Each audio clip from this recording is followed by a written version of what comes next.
Começando mais um Trend Off. Como você leria isso aí, pastor? Trade-off. Cara, é muito mais chique do que eu. E hoje, assim, o nosso convidado, meu convidado especial e amigo de longa data. Quanto tempo a gente dá aula junto? Já há um tempinho, né? Meu Deus do céu. É. E um dos maiores especialistas do Brasil aqui é marketing. O maior especialista do Brasil de marketing de varejo. Discordo. Isso deixa o público decidir. Bom, Fala um pouquinho sobre você, pastor, um pouquinho do seu histórico, e depois vamos para o tema interessante do podcast, que vai ser tecnologia em marketing de varejo. vamos lá. Então, a minha história começou com o varejo acidentalmente. Aluno do curso de economia da PUC. Você fez economia? Economista. Isso, um colega da turma entrou no Grupo Pão de Açúcar e daí a pouco convidou, e foram vários, né? Caramba! É. Qual o nome desse amigo, esse grande amigo? É, um grande amigo, porque me levou para uma empresa onde eu fiquei 11 anos, né?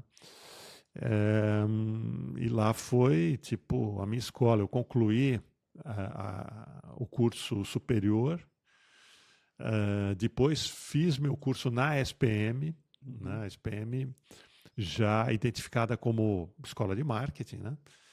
E atividade de varejo tem tudo a ver com marketing, né? Porque vende para o consumidor final. Então eu sentia essa necessidade, essa lacuna, né, de entender melhor. E foi sensacional. Quando eu terminei a minha pós em marketing, eu tive uma promoção, a primeira assim, promoção real.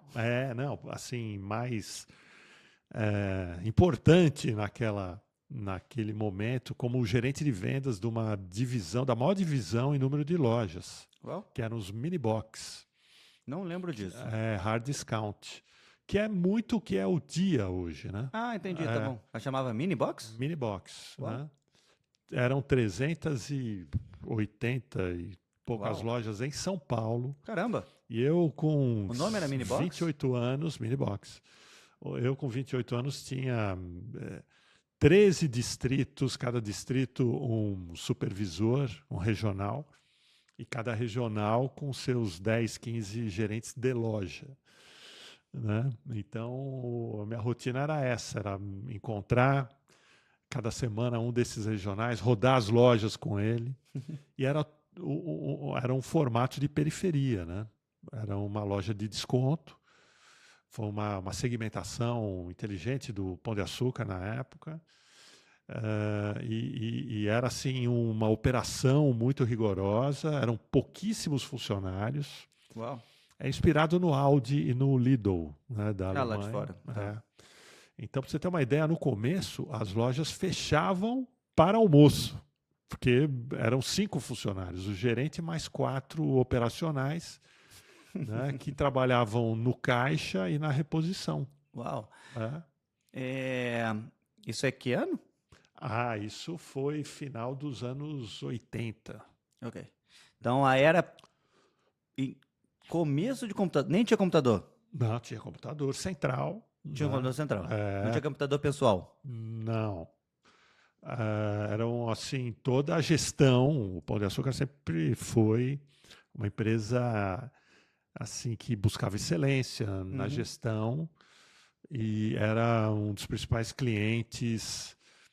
Depois migrou para a IBM, né? Mas era um dos principais clientes. Tinha um mainframe enorme. Uau, tá bom. E tinha Acho que a nova geração não sabe nem o que é mainframe. Eu lembro que era o computador central.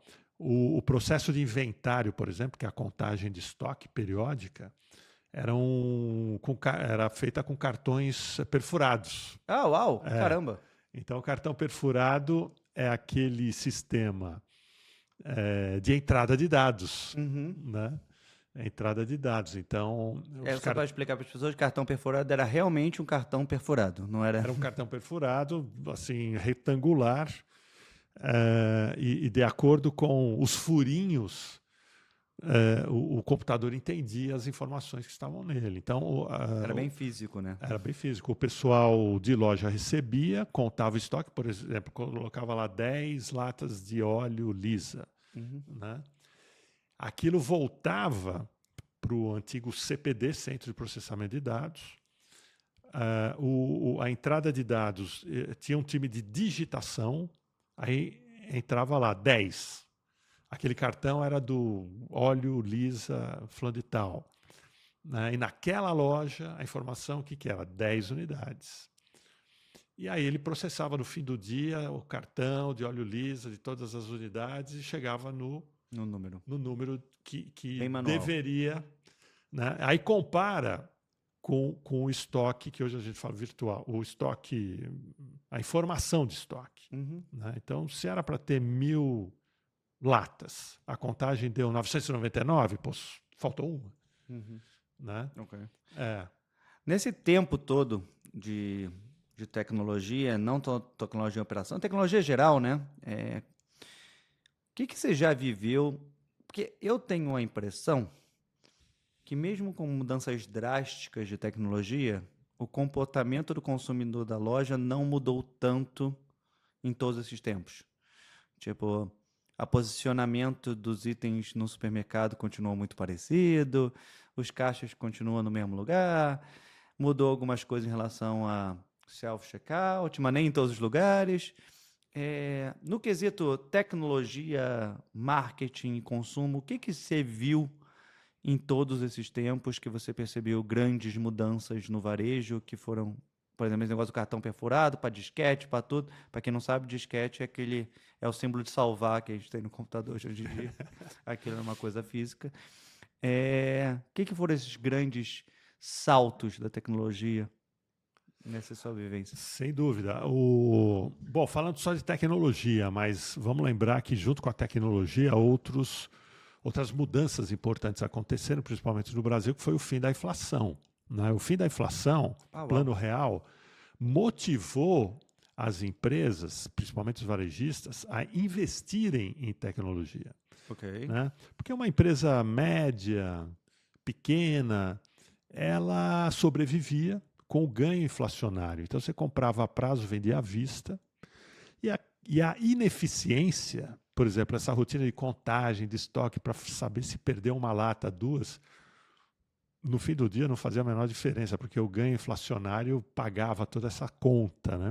Com o fim da inflação, do ganho inflacionário, o varejista entendeu que cada centavo contava. Né? Então ele foi em busca de eficiência, de controle, de gestão. Então valorizou os profissionais. Né? Muita gente passou a ocupar cargos que não existiam. Né? E as empresas investiram, sobretudo, em tecnologia. Os ERPs ganharam muito espaço. Aí vieram os ERPs nacionais. Verdade. Né? Passaram a fazer parte do dia a dia das empresas. E com eles, as rotinas mudaram. Né?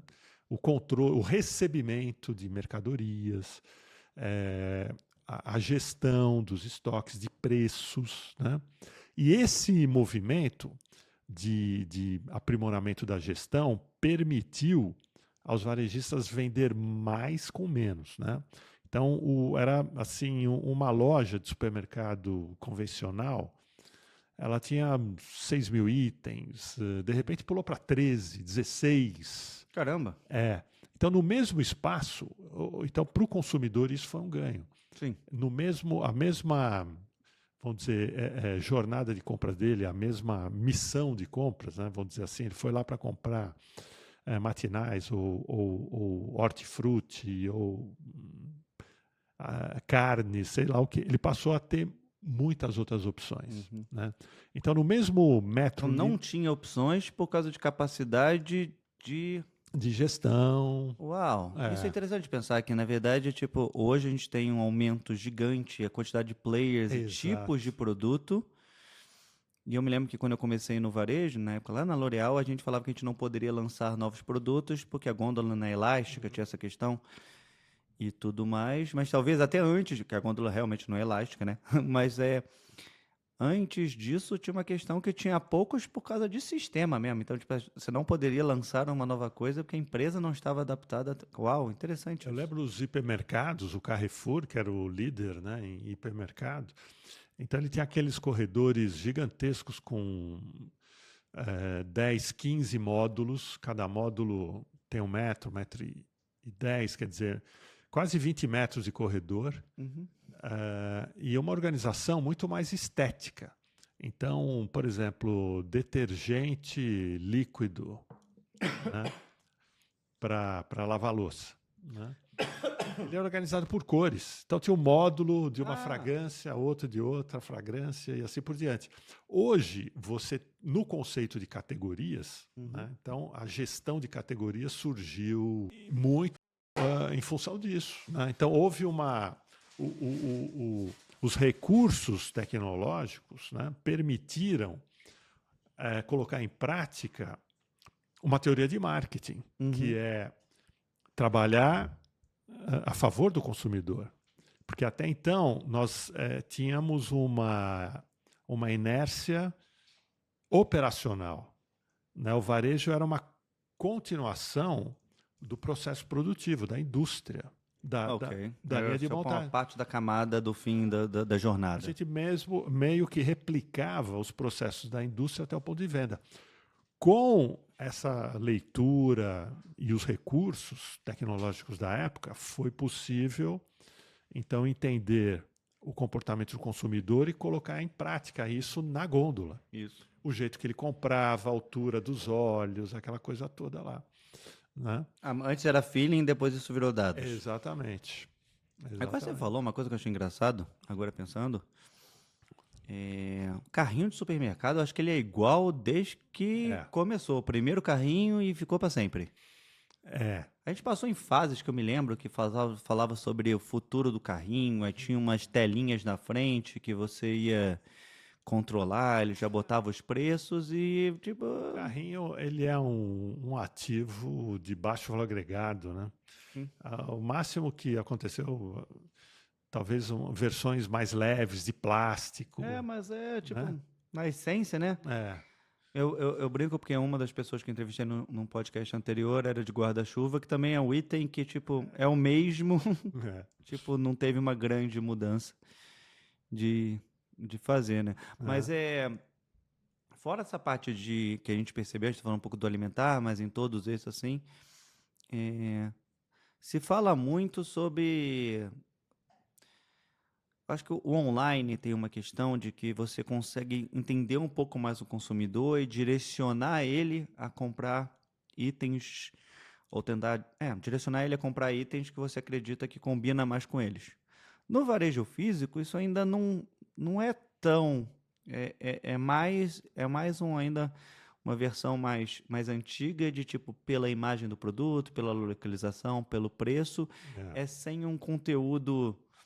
Ou talvez o marketing ia te convencer antes, né, daquele seria o produto perfeito para você por marca, mas na loja em si não teve grandes mudanças ainda, né? O e-commerce, o mundo digital, ele permite a captação de dado imediata, né, o clique. No mundo físico é diferente, né? Então, qual que era a dinâmica? Haviam pesquisas, só que pesquisas periódicas, né?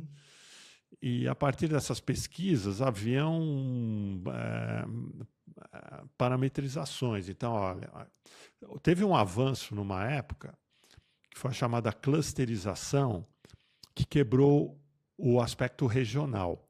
A gente trabalhava, por exemplo, com uma lógica regional. A Zona Sul é a loja com tais características, atinge tal perfil de público. A Zona Leste é outro, Norte e tal.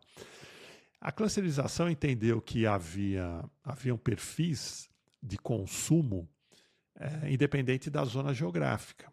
Então, nós conseguimos mapear as lojas. Então, por exemplo, a loja do Anália Franco, aqui em São Paulo, né, que é na Zona Leste, lá na região do Tatuapé, era o mesmo perfil da loja do Iguatemi, do Shopping Iguatemi. Ok. Públicos diferentes, mesma loja. Lojas diferentes, públicos com o mesmo perfil. Entendi. Tá bom. Né? Entendi. Então, era aquela conta assim, você tem, às vezes, no mesmo condomínio, moram, né, no mesmo prédio, dois vizinhos, de porta.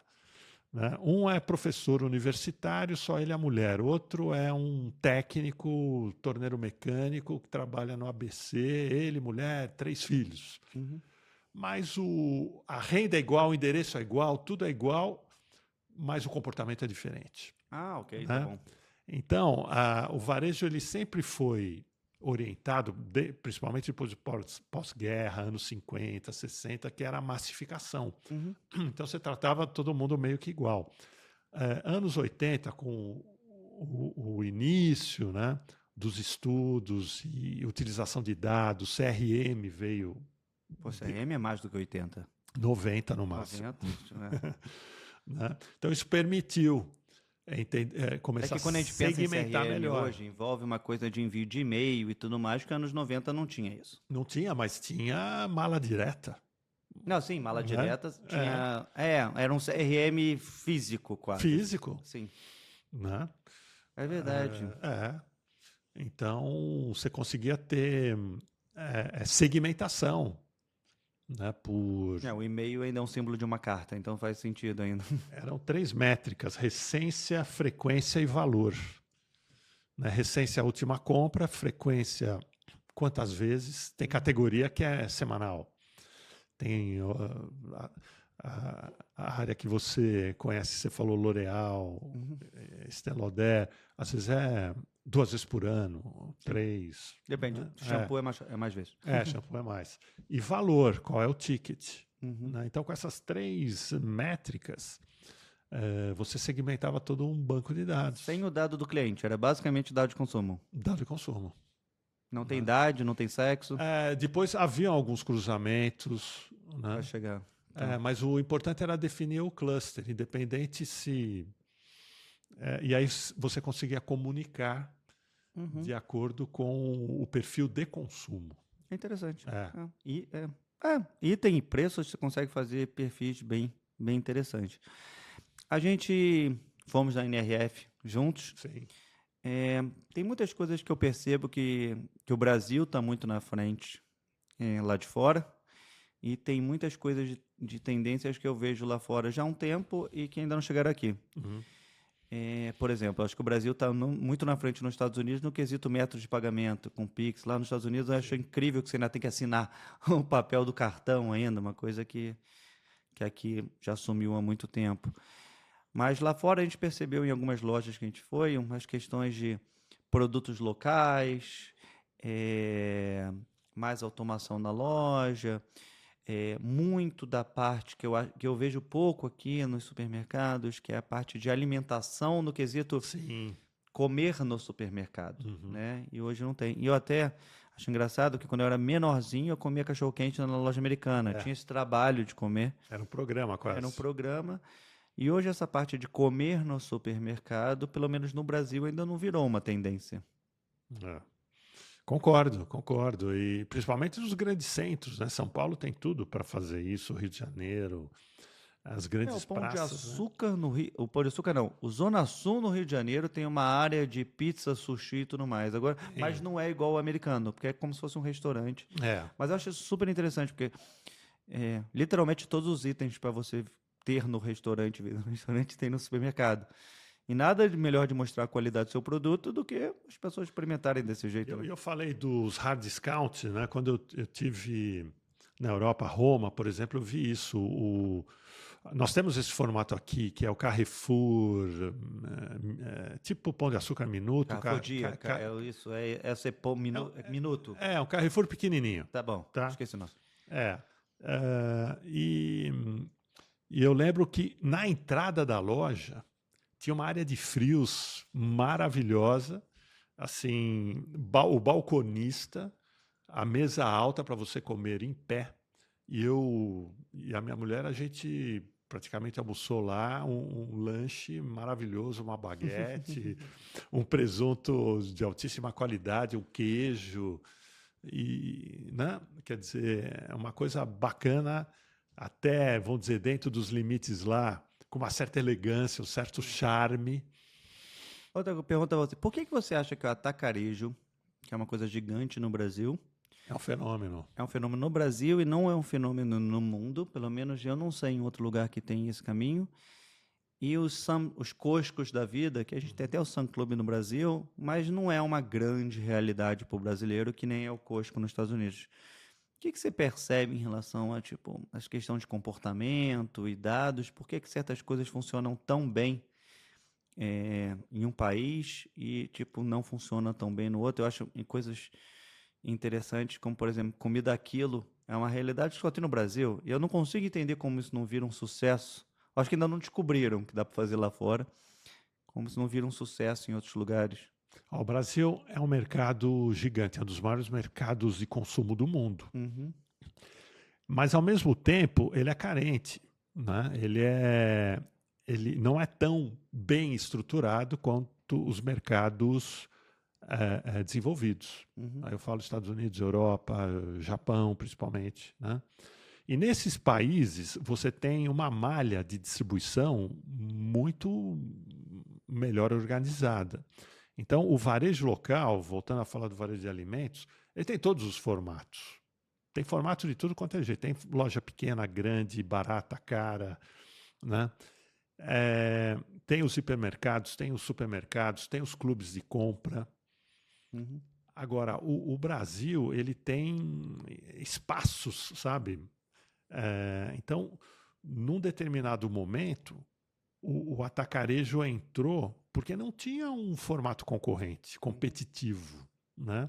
Sempre foram os hipermercados. O hipermercado era um formato de vender barato. Isso. Mas aí ele vai sofisticando, ele vai agregando custo, ele vai se acomodando, porque também não tinha concorrência. Ele cresceu, cresceu, cresceu, cresceu, né?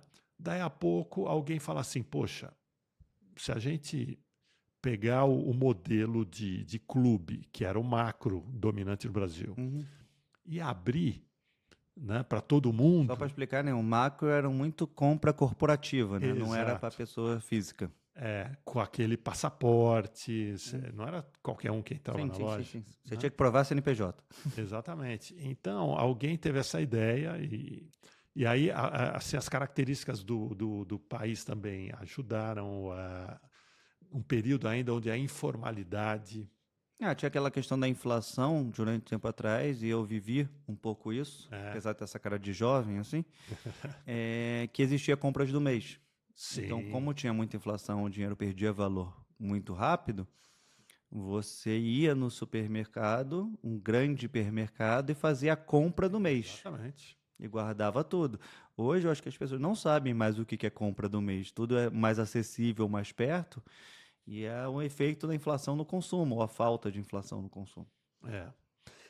Então, a minha leitura é essa, quer dizer, foi a adaptação de um formato clube de compra aberto para todo mundo, não é? Então já havia uma cultura que aquele formato era restrito, de repente você abre, né? Então você entra num ambiente que tem cara de armazém, porque tem aqueles racks até o teto, cheio de produto lá em cima. E aqui embaixo, ao invés de caixas fechadas, você tem produto acessível em unidades e com preço realmente, né? E esse formato de loja, ele aguenta o tranco, né? Quer dizer, você pode lotar a loja, Isso.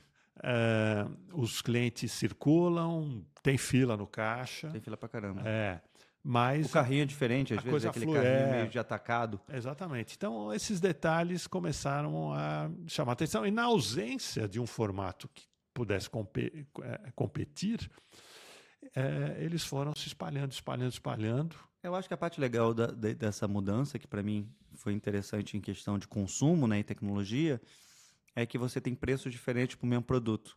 Uhum. Então, você continua tendo dentro do atacarejo a opção atacado, que é Isso. comprar uma quantidade muito grande do mesmo item É. e tem um preço especial. Então, na compra de 10 itens ou 5 itens, você tem um preço especial. E aí, você que não é um atacado, quer comprar uma unidade, tem um preço diferente. Então, você conseguiu, de um modo, vender o mesmo produto com dois preços sem ter uma promoção específica de desconto, né? Que a gente fala que é interessante porque tem aquela pessoa que estaria disposto a comprar menos e pagar um pouco mais, e outra Exato. pessoa que precisa dessa segunda parte.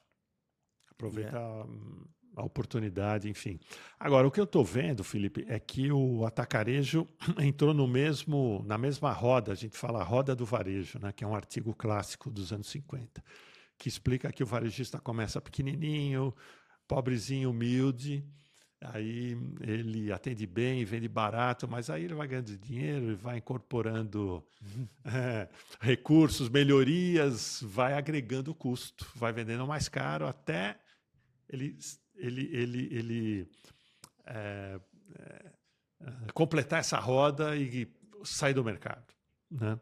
Então, os hipermercados praticamente saíram. Né? Sim. Agora, será a vez do atacarejo? O atacarejo está agregando cada vez mais custo. É loja com ar-condicionado, estacionamento coberto. Verdade. É muito funcionário lá dentro. Eu brinco que é tipo... É que tipo do celular, sabe? Era muito maior, aí depois ficou muito pequeno, aí voltou a ser grande. Eu vejo que, por exemplo, o passado do supermercado era lojas de bairro, não tinha grandes supermercados. Mas aí tinha o açougueiro que você pedia para ele cortar mais fino, mais grosso, sei lá o quê. O atacarejo está fazendo isso hoje. Não, todo mundo faz. A questão é que hoje loja de bairro voltou. Então, tipo assim, é como se a gente voltar, como se tudo fosse meio cíclico, né? Sim. É tipo, supermercados viraram atacarejo. E aí hoje, antigamente tinha muito supermercado médio. Hoje se fala muito sobre os grandes e voltou a falar dos pequenos. Eu acho que daqui a pouco volta a se falar em médios e vai se organizando. Olha, não é linear, né? Vai e volta essas coisas de tamanho, consumo e tudo. E você que fala muito bem de futuro, um possível desenho, o que é? Esses atacarejos, alguns podem até virar quase que uma dark store. Ok. Né? Eles vão estar coalhados de formatos no entorno para fazer o last mile. Né? Porque o last mile, por exemplo, aqui na Sky One, vocês têm área suficiente, gente suficiente para ter uma lojinha aqui dentro. A gente já pensou. Né? As camisas aqui, ó, diferenciado. Essa lojinha não precisa ser de vocês, vai ser operada por alguém. Sim. Ou por uma máquina. Entendeu? Então, esse last mile ele vai se multiplicar assim. Vai ter lojinha aqui nesse condomínio, lá no térreo, que não tem. Sim. Nos andares vai ter.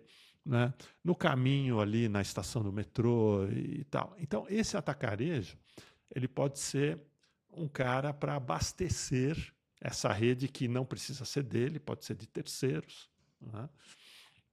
Porque ele tem uma estrutura física suficiente, né, para armazenar Mas aí muita voltamos àquele negócio que você falou do início, no nosso início da conversa, sobre a quantidade de itens. E aí, quanto mais focado em dar, ou tipo todos esses que você recebe em casa em 5, 10 minutos, aí te voltou para uma lista de itens muito pequenas, porque são pequenos pontos, somente tendo itens de giro rápido, de necessidade. Então a gente voltou até a loja, como a gente começou na conversa, naquela versão de supermercado com poucas opções, não por causa de cadastro, mas por causa de velocidade, ou daqui a pouco, devido a outros tipos de velocidade. Mas é coisa interessante, por exemplo, é que eu acho que o futuro vai e volta. Há um tempo atrás só se falava em entrega de drone. Esse ano na NRF não se falou mais nada de entrega de drone. Se nos Estados Unidos já tem aqueles mini carrinhos autônomos que fazem entrega. Esse ano também a gente não ouviu, era muito futuro, ia falar. Então, tipo assim, eu acho que essas coisas estão no futuro, só que ele não acontece tão rápido. A tecnologia existe para muitas coisas, só que hoje elas não funcionam tão rápido desse jeito. E também elas começam a ser incorporadas de uma maneira que a gente começa a conviver com isso e nem percebe. Sim. Não, a maioria das coisas a gente não percebe. Tudo bem, eu ainda não vi um drone entregar nada para ninguém. A gente viu... Lá fora. Né? Ou o robozinho, mas na China isso é comum. A definição de comum eu acho super engraçado, porque é comum, mas não é comum. É comum porque a gente já vê na internet que é comum, mas não é. Eu acho que tem alguns, só que a maioria... Mas ainda... é que a gente tem alguns conhecidos lá na China, né? Eu morei na China há 10 anos, 15 anos atrás, e eu já pagava tudo com celular e coisa. E isso demorou 10 anos, 12 anos para chegar. Então, Existem tecnologias, E até no quesito social commerce, que era tipo o futuro há mais de 15, 20 anos, não chegou. e não chegou. Aí tem o TikTok Shop agora, que quando você fala que ainda não pegou, alguém que é muito fã do TikTok Shop fala, pegou sim. Eu falei, cara, tipo, ainda é nicho. É. Eu acredito que mas ainda é nicho. Só porque a gente já bateu nossa quase meia hora de conversa, falando sobre futurismo e nesse negócio de tecnologia de consumo, você acha que se você fosse imaginar assistir De Volta para o Futuro, agora eu estou nesse mundo, se você acha que fosse daqui a 10 anos para frente, como você acha que vai ser o varejo? O varejo é uma grande malha sofisticada, né, com vários formatos, onde o produto é quase um commodity. Você pode até pensar assim... Você acha que vai ter menos marca? No extremo, não. Acho que vai ter mais. Mas alguns produtos eles podem até estar à disposição. Vamos supor o seguinte, você vai na loja e vai ter produto até de graça. Ok. Né? O que a loja quer com isso? Que você esteja lá, ela quer gerar tráfego, dado. Então, o varejo... Ela não vai vender produto, você está dizendo. Ela vai ou vender outras então, coisas. exatamente. Ou então, assim, o resultado da loja vai depender cada vez menos do resultado comercial de compra e venda. Ok. Né? Então, ele vai ter... Fala o grande fã da Retail Media aí. Retail Media. E outra, com a computação quântica e A gente até parou de falar de quântica. As pessoas não têm ideia do efeito da computação quântica. E o blockchain, porque a moeda vai acabar, moeda digital, não é? Então, nós já vimos isso há um tempo atrás, lá em Nova York, com aquela marca de cripto que tinha os macaquinhos, como é que chama? NFT, não era cripto. NFT, mas isso caiu em desgraça. Né? Total. Mas, enfim, era um exercício de você ter um crédito. Por exemplo, você entra, como você disse aí, né? Com o teu celular, ele tem um crédito, você passeia pela loja, pega o que quer e, de repente, uma parte desse crédito vai ser usado. Sim, eu acho que existe... uma coisa mais fluida, entende? mais fluida. A compra devia ser muito mais natural, não deveria ter filas, deveria... Mas eu acho que sem caixa, sem checkout. Isso eu acredito. Compra por serviço. Você pode ter um pacote de serviço. Aí que eu acho que vai mudar. Eu acho que a quantidade de serviços vai mudar. Eu acho que o supermercado vai te entender. Se eu estou andando na gôndola, o supermercado devia me mostrar qual foi o... Ele tem que saber que eu sou eu. E ele tem que começar a me mostrar produtos que combinam mais com o meu perfil baseado em histórico de compra, tipo online. E você tem um plano mensal que te permite pegar uma certa cesta de produtos lá que você pode pegar ou receber. Viva o subscription e assinatura de sempre. Uau, foi muito bom, seu Pastore. Gostei que você veio chique, mais chique que o normal aqui só para falar comigo, me senti honrado. E eu com camiseta, né? Mas uma honra ter você aqui. E muito falar, obrigado. Esperamos novas techs e novas viagens como a NRF no futuro. Legal, muito obrigado. Parabéns. Agradeço. Aí. Sou fã de vocês.